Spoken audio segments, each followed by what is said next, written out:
Are you new to fasting and wondering which one of the fasting styles is the absolute best for you? Today, I'm going to show you guys which fasting schedule is the best if you're a new faster. I'm going to break it all down for you guys. No guesswork, no fluff.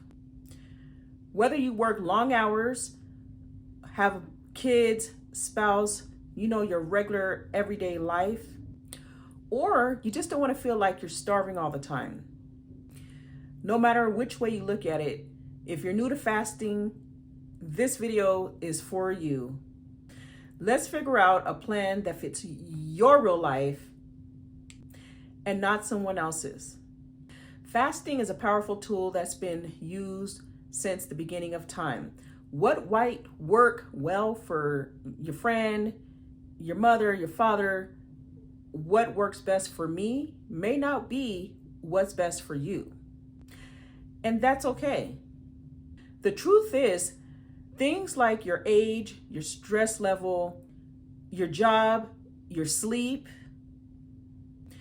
your medications, and yes, ladies, even your cycle makes a difference.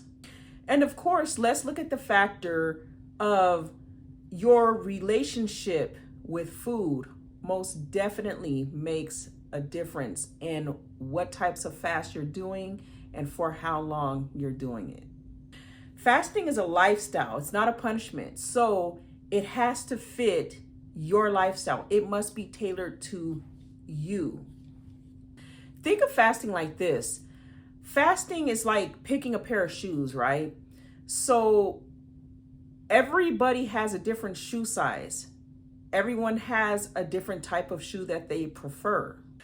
The truth is, just because a shoe is trendy and everybody else is doing it doesn't mean that that shoe's going to fit your blisters. Some people can jump into OMAD on day one. If you're new to fasting, take a look at a video I've done before and it will show you exactly why you should not jump into a fast day one. And if you're a new faster, I'll link that up here. On the other hand, people who are new to fasting, they need to wean themselves into it. You need to start slow. And remember, you're not broken, you're just human. Before we keep going, drop a comment in the comment section if you have ever tried fasting and wondered if you were doing it wrong. I promise you, there is no wrong. You just have to learn your rhythm. If this is helping you already, go ahead and hit that like button. So YouTube shows this to more beginners who need to hear this information. Here's some of the things that you're going to hear people talk about as referring to fasting styles. Some of the most popular types, and this is one that I recommend if you're new to fasting to begin, and that's 16-8. 16-8 simply means 16 hours you fast, and an 8-hour window you have the opportunity to eat. The way this could look like, say 6 p.m., you eat dinner, and hopefully you don't go to bed for at least another 3 hours, which will be around 9 p.m., and then you wake up, say 12 hours later, it would be 6 a.m. That means you wouldn't eat until about 10 a.m. or a little bit later. That's your most common 16-8. And in my opinion, if you're new to fasting and you've seen the other videos that I've done on how to start fasting, I'll link that up here. Check that out before you even begin fasting. And that's going to be your easiest baseline for you to start with. 16-8 is absolutely the most easiest one you can do for a new faster or even somebody who's more experienced. My opinion, is one of the most easiest ones because the window is 8 hours long, and 16 hours of not eating is not that long when you really think about it, because from 6 p.m. until 6 a.m., that's 12 hours, right? You only have 4 more hours to go until you get to that 16 hour mark before you can eat again. The next very popular style we have is 18-6, okay?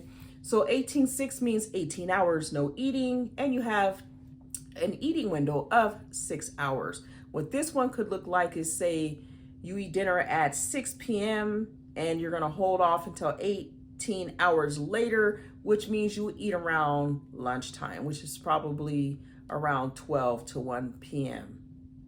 This one is a schedule that when I first started fasting, I utilize this one as well as the 16-8 because it's only 2 hours more. So once you've gotten good chance and a good practice with the 16-8, give the 18-6 a try, and you're just pushing your boundaries a little bit more, pushing your body that much more. But 2 hours is 2 hours. It makes a difference.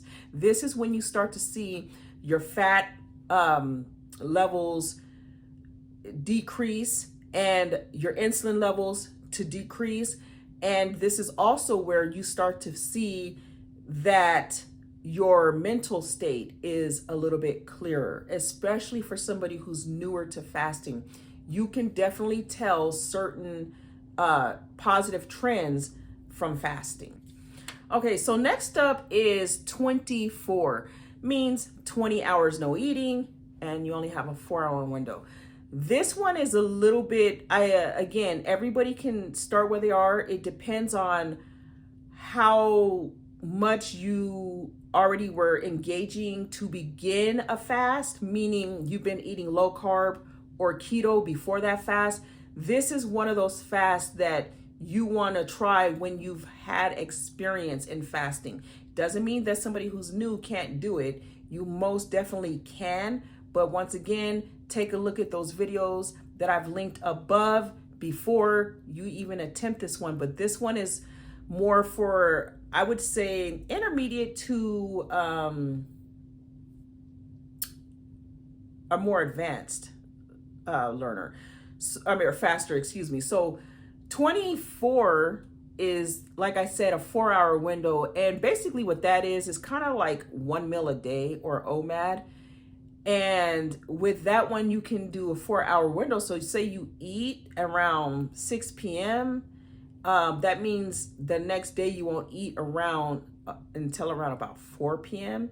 And in that 4-hour window, you do have a chance to eat maybe a small snack. But you have to be really cautious with that for the simple fact that, especially if you're new to fasting, when you do that, the whole point of fasting in the long run is to give your body a break from eating. So maybe you might find it best that one meal in that 4-hour window is all you need.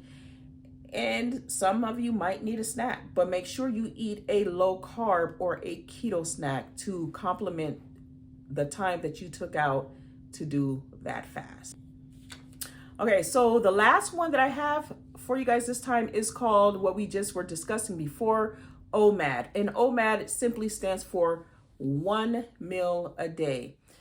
1 meal a day, you can push this out to 23 to 24 hours. You can do 22 hours fast and give yourself a 2-hour window, whatever it is that you think you might need. And once again, this just comes along with experience and seeing how your body and how your schedule is going to allow you to be able to do that fast. This is one of the ones that I love to do, OMAD. But when you really think about it, OMAD and 24, either way you look at it, for me, I don't do snacks, so I'm only going to eat 1 time a day. So it just matters for me, how far did I push that window? Did I push that window? I didn't have a window and I just ate in 24 hours, or did I give myself an hour window or a 2-hour window eating?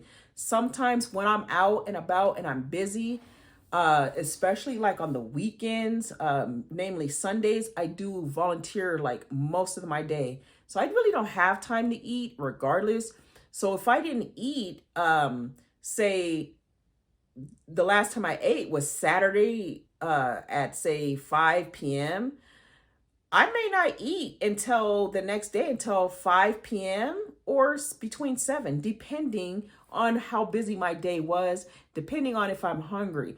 Now, right now, as we speak, I am in a fast. I went to the movies last night, went and saw Superman. It was an awesome movie. And I overindulged in eating the snacks in the movie. Now, mind you, I was coming off a fast, so I didn't break that fast 100% correct the way that I should have. However, I'm human. I am still learning. You have to give yourself that wiggle room. So I ate last night. By the time I finished eating, I clocked my next fast, and it probably wasn't 100% like as soon as I finished eating, but I clocked it at 9:15 p.m. So today it is 7 o'clock p.m. So that means right now already I haven't eaten for about 22 hours, I believe. I'm not planning to eat until tomorrow at about at least after 6 p.m.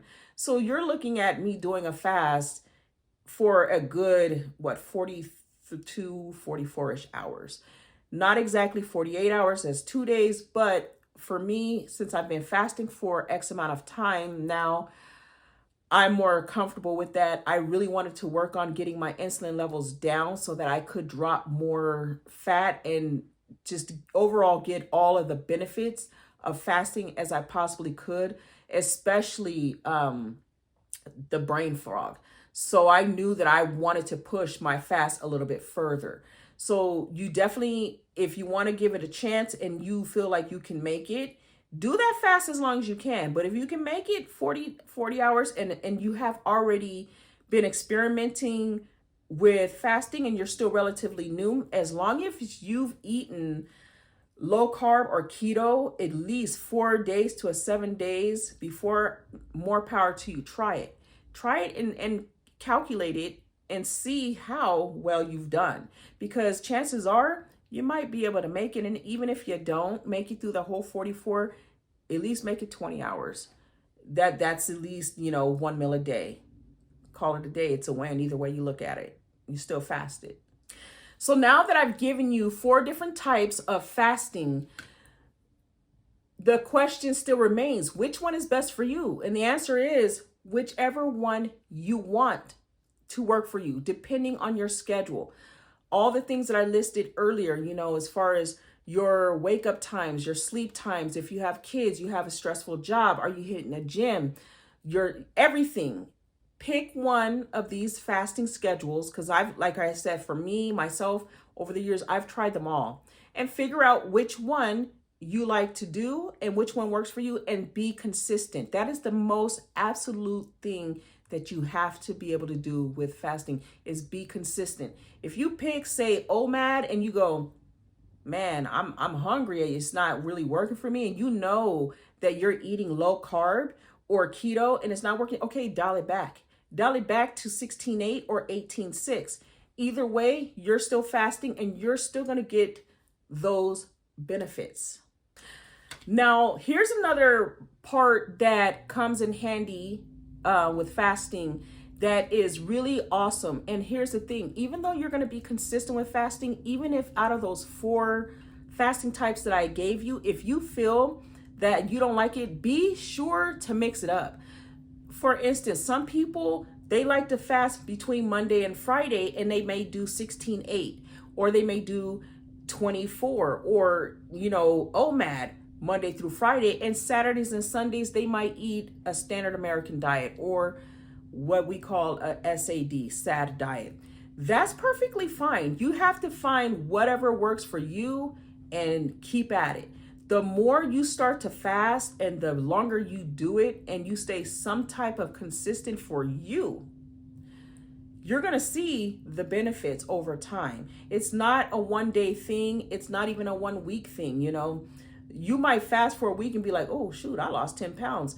Hey, cool, great for you. But here's the thing, especially if you're new to fasting, that could it could be water. I hate to bust your bubble, but it could possibly be water. Now, if you've been doing fasting or pre-fasting rituals as far as eating low carb or eating keto, and then you do start a fast and you lost 10 pounds, then you're probably looking at, okay, that was more fat burn than anything else. The whole point is, once again, the more you fast, the lower your insulin levels are going to become, and the more healthier you're going to be on the inside, and soon you'll start to see it on the outside as well. Start wherever you need to. Adjust it for you, how you want to do it. And that's going to be your ultimate number one power play, your absolute number one tip. Start where you are, and then over time, then you can start to explore with other types of fasting. Another very important part to remember with fasting and picking a fasting schedule is you got to remember why you're fasting. For fat loss, focus on your fasting for lowering your insulin by extending your fast over time. If you're fasting for autophagy, that's your cell cleanup. That's a major win with fasting. You want to do longer fasts, 20 hours plus. If possible, do a 36-hour fast. 36-hour fast really is eating every other day, or what we call ADF as alternate day fasting. If you're fasting for blood sugar control, you can do 16-8. 16-8 is going to do it, but you have to be consistent. Consistency is absolute key, like I said before, but especially with controlling your blood sugar, 16-8 will help you. Remember, if you are taking diabetic medications or insulin, check with your doctor. I am not a doctor, guys. I am only here to tell you what it is that I've done and how I've experimented with fasting and how I was able to drop the weight. So far, like I said before in previous videos, I weighed 326 pounds. Today, I'm about 289 pounds. And I was able to maintain that weight loss for a little bit over a year now. You know, I'm still working on being 100% consistent, breaking my fast correctly, and starting a fast going into it as well.